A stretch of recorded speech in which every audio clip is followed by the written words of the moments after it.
Petrescu. Centrarea lui Hagi, Ilie Dumitrescu, gol!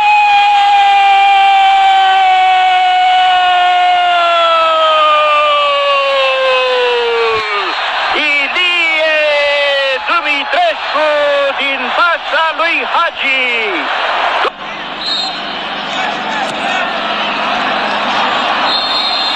Atenție la centrare din urmă, bine pică Popescu!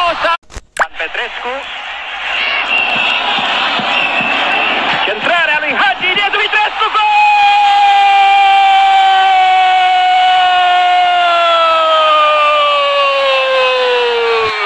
Ilie Dumitrescu din fața lui Hagi.